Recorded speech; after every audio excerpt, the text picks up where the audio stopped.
Hello everyone. आज के इस वीडियो में हम लोग B pharm of first semester का पेपर देखने वाले हैं और आज का जो सब्जेक्ट है वह है फार्मास्यूटिकल एनालिसिस फर्स्ट। और यह पेपर 2020 एंड 2021 का पेपर है। इट मीन्स 2021 का पेपर है।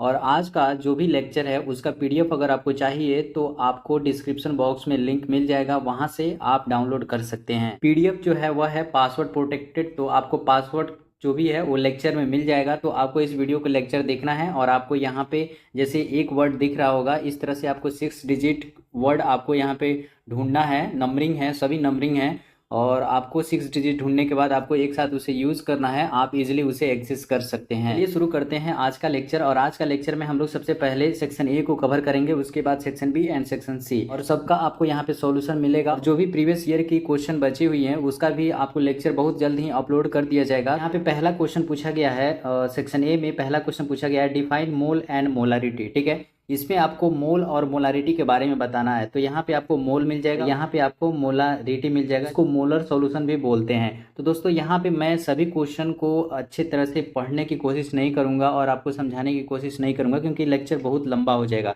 मैं आपको बस यहाँ पे टॉपिक बाय टॉपिक डिस्कस कर दे रहा हूँ एज अ हिंट्स के तरह कि आपको इस तरह एग्जाम में लिखना है। दोस्तों मेरा मोटिव बस इतना है कि आपको क्वेश्चन का सॉल्यूशन मिल जाए, ठीक है, और आप उस क्वेश्चन के सॉल्यूशन को लिखने में सक्षम हो जाए। इसलिए मैं यहाँ पे आपको क्वेश्चन का सॉल्यूशन यहाँ पे दिखाऊंगा और क्वेश्चन का डिस्कस करूंगा कि एग्जाम हॉल में लिखना कैसे होता है, किस किस टॉपिक पे आपको ध्यान देना होता है। जैसे कि यहाँ पे अभी आप ध्यान से देखेंगे तो यहाँ पे मोलारिटी का डिफिनेशन है, ठीक है। तो सिर्फ मोलरिटी का यहाँ पे डिफिनेशन लिखने से काम नहीं चलने वाला है, आप उसका फॉर्मूला है वो भी लिखिए। जैसे कि आप क्वेश्चन में सेम चीज़ लिख रहे होंगे लेकिन उसको आप एज अ सिंपल वे में भी लिखे ताकि टीचर को लगे कि इस बंदे को कुछ आता है, ठीक है। और इससे क्या होगा कि पेज भी आपका भरा हुआ दिखेगा और टीचर कभी भी ए डिफिनेशन पढ़ने नहीं जा रहा है, वो आपका बस यहाँ पे ए टेबल जो है वो आपने बनाया हुआ है, ये जो फॉर्मूला आपने बनाया हुआ है उससे आपको मार्क्स दे देगा, ठीक है।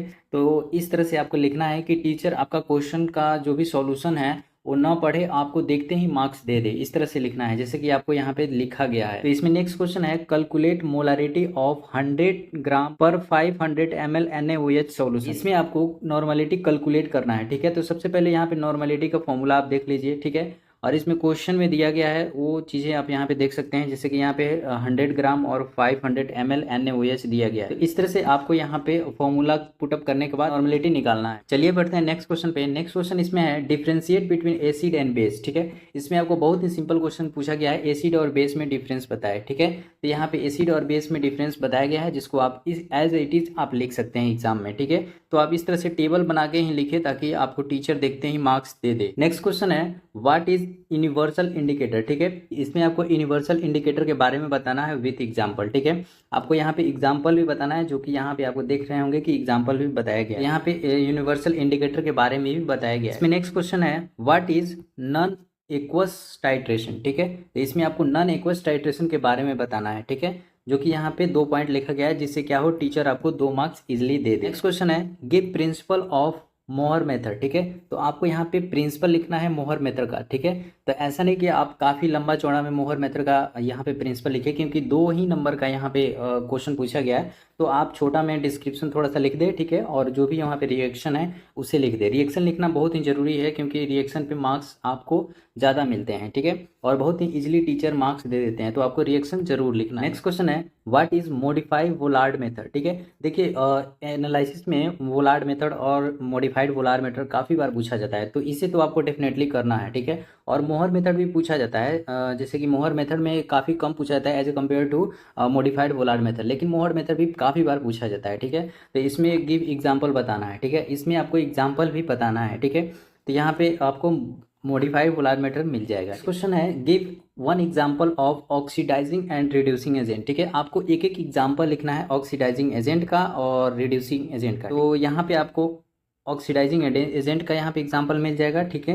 यहाँ पे 2 दिया गया है लेकिन आप चाहें तो एक ही लिख सकते हैं, ठीक है। और रिड्यूसिंग एजेंट का यहाँ पे भी दिया गया, थोड़ा सा उसके बारे में बताया भी गया है क्योंकि 2 नंबर का क्वेश्चन है तो आप ऑक्सीडेशन और रिडक्शन के बारे में थोड़ा बहुत बता सकते हैं, उसके बाद से आप एग्जाम्पल यहाँ पे लिख सकते हैं। नेक्स्ट क्वेश्चन इसमें है डिफाइन आइडिमेट्री एंड आइडोमेट्री। ठीक है, ये भी क्वेश्चन काफी बार पूछा जाता है। तो आपको आइडिमेट्री का डिफिनेशन यहाँ पे मिल जाएगा, यहाँ पे आपको आइडोमेट्री का डिफिनेशन मिल जाएगा। तो आपको इस तरह से सॉल्यूशन लिखना है। क्वेश्चन है इसमें गिव इल्कोविक इक्वेशन। ठीक है, देखिए ये सब जो क्वेश्चन है वो लॉन्ग क्वेश्चन भी पूछा जाता है, लेकिन शॉर्ट क्वेश्चन में भी पूछा जाता है। ठीक है, तो आपको ये सभी जो क्वेश्चन पूछे जाते हैं 2 नंबर में, उसका आप लॉन्ग का भी प्रिपरेशन कर ले। ठीक है, जैसे मॉडिफाइड वोलार्ड मेथड, मोहर मेथड। ठीक है, तो इस तरह से अगर आप कर लेंगे तो आपको शॉर्ट तैयार करने की जरूरत नहीं पड़ेगी, आप लॉन्ग से ही काम चला लेंगे। ठीक है, उसमें थोड़ा कम लिखना होता है शॉर्ट में, और लॉन्ग में तो आपको पता ही है जी कितना लिखना होता है। इसमें आपको इल्कोविक इक्वेशन के बारे में लिखना है, जो कि यहाँ पे काफ़ी अच्छी तरह से आपको समझाया गया है। ठीक है, नेक्स्ट क्वेश्चन पे बढ़ते हैं, और हमारा नेक्स्ट क्वेश्चन सेक्शन बी से स्टार्ट होता है। ठीक है, क्योंकि सेक्शन ए मेरा कंप्लीट हो चुका है। ठीक है,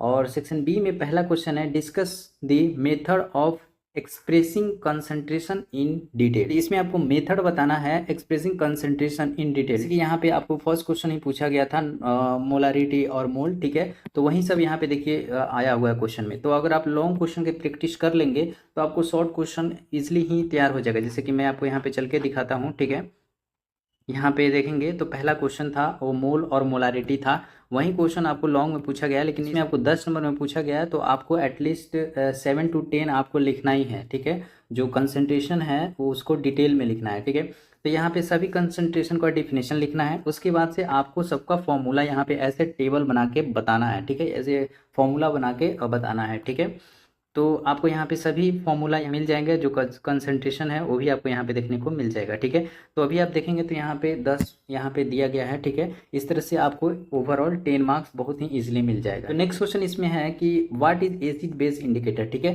तो एसिड बेस इंडिकेटर क्या होते हैं उसके बारे में बताना है। ठीक है, जो कि यहाँ पे काफ़ी अच्छे तरीके से बताया गया है। ठीक है, और इसमें जो मेन क्वेश्चन है वह है थ्योरी ऑफ इंडिकेटर। ठीक है, क्योंकि एसिड और बेस इंडिकेटर इतना में तो आपका निपट जाएगा। ठीक है, लेकिन थ्योरी ऑफ इंडिकेटर काफ़ी लॉन्ग जाएगा, तो आपको थ्योरी ऑफ इंडिकेटर में जो भी 2 थ्योरी है उसे आपको अच्छे तरह से एक्सप्लेन करना है, जैसे ओसवाल्ड थ्योरी और क्विनवाइट थ्योरी। ठीक है, तो आपको ओसवाल्ड और क्विनवाइट थ्योरी को अच्छे से एक्सप्लेन करना है। ठीक है, तो आपको 10 नंबर इसलिए मिल जाएगा, जो कि यहाँ पे आप देख रहे होंगे कि काफ़ी अच्छे तरीके से एक्सप्लेन किया गया है। ठीक है, क्विनवाइट थ्योरी और यहाँ पे ओसवाल्ड थ्योरी को एक्सप्लेन किया गया है। इस तरह से आपको भी एक्सप्लेन करना है। क्वेश्चन है राइट नोट ऑन मोहर। ठीक है, जैसे कि आपने देख लिया कि 1 नंबर में ये क्वेश्चन पूछा गया, तो मैं आपको बताया था कि आप लॉन्ग क्वेश्चन का प्रिपरेशन करें, जिससे क्या हो कि आपका शॉर्ट क्वेश्चन का प्रिपरेशन ऑलरेडी हो जाए। नेक्स्ट क्वेश्चन है वोलार्ड मेथड। ठीक है, तो वोलार्ड मेथड और मॉडिफाइड वोलार्ड मेथड दोनों काफी बार क्वेश्चन पूछा जाता है, तो आपको दोनों का प्रैक्टिस अच्छे तरह से करना है। यहाँ पे दोनों का आपको सॉल्यूशन लिखना है, रिएक्शन लिखना है। ठीक है, सब कुछ यहाँ पे आपको अच्छे तरह से एक्सप्लेन कर दिया गया है, जो कि आपको पीडीएफ में मिल जाएगा। यहाँ पे हमारा जो सेक्शन बी है वो कंप्लीट होता है, और अब चलते हैं सेक्शन सी पे। और यह जो है आपको 7 नंबर का क्वेश्चन है, और हर एक क्वेश्चन आपको 7 नंबर देकर जाएगा। ठीक है, तो आपको इसको भी अच्छे तरह से प्रैक्टिस कर लेना है। इसमें पहला क्वेश्चन है concept of oxidation and reduction. देखिए ये भी क्वेश्चन आपको 2 नंबर में पूछा गया था। तो आपको इस तरह से तैयारी करना है 2 नंबर वाला क्वेश्चन की, जिससे आपको लॉन्ग क्वेश्चन की प्रैक्टिस हो जाए और उसके थ्रू आप शॉर्ट आंसर कर सके। ठीक है, तो आपको 2 नंबर का प्रैक्टिस नहीं करना है, प्रैक्टिस आपको 10 नंबर का ही करना है। ठीक है, जिससे क्या हो कि 7 नंबर में भी आए तो आप कर ले, और 10 नंबर में भी आए तो भी आप कर ले, और 2 नंबर में आए तो उसे तो आप इजिली कर सकते हैं। यहाँ पे आपको concept of oxidation and reduction के बारे में बताना है। यहाँ पे ऑक्सीडेशन के बारे में बताया गया है, और थोड़ा नीचे जाएंगे तो आपको यहाँ पे रिडक्शन के बारे में भी बताया गया है, और जो भी कंसेप्ट है उसको यहाँ पे काफी ही अच्छे तरीके से एक्सप्लेन किया गया है। तो एज ए हिंट्स की तरह आप यहाँ पे देख सकते हैं कि मैंने सब कुछ यहाँ पे अच्छे तरह से एक्सप्लेन कर दिया है। आपको भी ऐसे ही एक्सप्लेन करना है एग्जाम हॉल में। नो मैटर कि आप यही चीज़ लिखे, ऐसा कुछ नहीं है, आप अपने लैंग्वेज में लिखे। मैं यहाँ पे बस एज ए हिंट्स की तरह आपको बता रहा हूँ। ठीक है, कि आपको एग्जाम हॉल में इस तरह लिखना चाहिए, आप अपने लैंग्वेज में लिखे। अगर आपको याद नहीं होता है तो आप इसे रट्टा मारकर भी लिख सकते हैं। ठीक है, नो मैटर, आप पास हो जाएंगे। नेक्स्ट क्वेश्चन इसमें write notes on alkalimetry and acidimetry. इसमें आपको अल्कलीमेट्री और एसिडीमेट्री के बारे में बताना है। ठीक है, तो यहाँ पे अल्कलीमेट्री के बारे में बताया गया है, जिसको काफ़ी अच्छी तरह से यहाँ पे एक्सप्लेन किया गया है, और जितने भी टाइप है उसको भी यहाँ पे एक्सप्लेन किया गया है। ठीक है, और यहाँ पे एसिडोमेट्री है उसको भी अच्छी तरह से एक्सप्लेन किया गया है पहले, उसके बाद से उसका जो टाइप है, ठीक है, जो मेथड है उसे भी यहाँ पे आप देख रहे होंगे कि काफ़ी अच्छी तरह से एक्सप्लेन किया गया है, जिससे क्या हो कि आपको दोनों में मार्क्स अच्छे मिल सकते हैं। यहाँ पे नेक्स्ट क्वेश्चन है describe the type of non aqueous solvent. इसमें आपको टाइप बताना है नॉन एक्वस टाइट्रेशन का। ठीक है, तो यहाँ पे 2 नंबर में भी ये क्वेश्चन पूछा गया था, ठीक है। तो आपको बार बार मैं यही कह रहा हूँ कि आप 10 नंबर के बेसिस पे आप क्वेश्चन का प्रैक्टिस करें, जिससे क्या हो 7 नंबर और 2 नंबर बहुत ही ईजिली आप लिख सके, ठीक है। तो चलिए बढ़ते हैं नेक्स्ट क्वेश्चन पे, और इसमें आपको काफ़ी अच्छी तरह से बताया गया है। तो आपको इसी तरह जो भी टाइप है उसके बारे में लिखना है, और हाँ एग्जाम्पल सबका देना है, ठीक है। जैसे कि आप यहाँ पे देख सकते हैं कि एग्जाम्पल दिया गया है, तो एग्जाम्पल जरूर देना है, जिससे क्या हो टीचर को लगे कि बच्चा पढ़ा हुआ है, ठीक है, और उसे काफ़ी अच्छे तरीके से आता है। नेक्स्ट क्वेश्चन है explain the type of conductometry titration in detail. इसमें आपको कंडक्टोमेट्री टाइट्रेशन के बारे में डिटेल में लिखना है, ठीक है, उसका टाइप का, ठीक है। तो सबसे पहले तो उसका टाइप क्या क्या है वो यहाँ पे आपको देखने को मिल रहा है, और इसी को आपको एक्सप्लेन कर देना है, बस इतना ही करना है, ठीक है। तो यहाँ पे सबको यहाँ पे एक्सप्लेन किया गया है। नेक्स्ट क्वेश्चन यहाँ पे है हाउ को precipitation different from post precipitation, ठीक है। तो इसमें को प्रिसिपिटेशन कैसे डिफरेंस है पोस्ट प्रिसिपिटेशन के, उसके बारे में लिखना है, ठीक है। तो यहाँ पे काफ़ी अच्छे तरीके से लिखा गया है, लेकिन टीचर का फोकस आपको इतना पढ़ने में नहीं जाएगा, ठीक है। तो आपको एज ए टेबल बनाकर भी यहाँ पे लिखना है, जिससे क्या हो कि टीचर बहुत ही ईजिली यहाँ पे पढ़ सके, और इससे आपका पेपर भी भरेगा, ठीक है। पेपर भी भरना जरूरी होता है, जिससे क्या हो कि टीचर को लगे कि टीचर हाँ कंटेंट लिखा हुआ, क्योंकि उनके पास इतना टाइम नहीं होता है कि आपका एक एक लाइन बाय लाइन पढ़े, ठीक है। वो एज ऊपर से देख लेते हैं कि बच्चा लिखा क्या है, ठीक है, उनको एक्सपीरियंस है, जिससे क्या होता है कि वो बहुत ही इजीली कॉपी चेक कर लेते हैं। यहाँ पे नेक्स्ट क्वेश्चन है व्हाट इज ईरर। देखिए ये तो यूनिवर्सल क्वेश्चन है कि हमेशा आना ही है, ठीक है।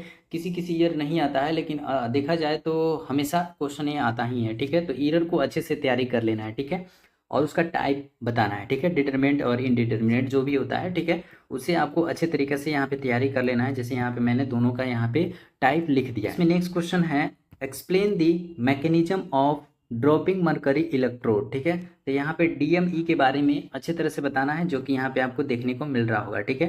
यहाँ पे काफ़ी अच्छे तरीके से बताया गया है, और उसका एडवांटेज डिसएडवांटेज भी आपको देखने को मिल रहा होगा। इस तरह से हमारा जो सेक्शन सी है उसे भी हम लोगों ने कंप्लीट कर लिया, और बाकी सब अगर कोई प्रॉब्लम आती है आपको तो आप हमें डेफिनेटली कमेंट कीजिए, और बाकी सब जो पेपर है वो भी बहुत जल्द अपलोड कर दिया जाएगा, ठीक है। अभी हमारा वर्क जो है स्टार्ट हुआ है, ठीक है, वीडियो लेक्चर बनाने का, तो बहुत जल्द ही सारे सब्जेक्ट की जो भी प्रीवियस ईयर पेपर है उसे अपलोड कर दिया जाएगा। तो आई होप कि आपको यह वीडियो अच्छी लगी होगी, और मिलते हैं नेक्स्ट वीडियो में। तब तक के लिए बाय, टेक केयर, जय हिंद।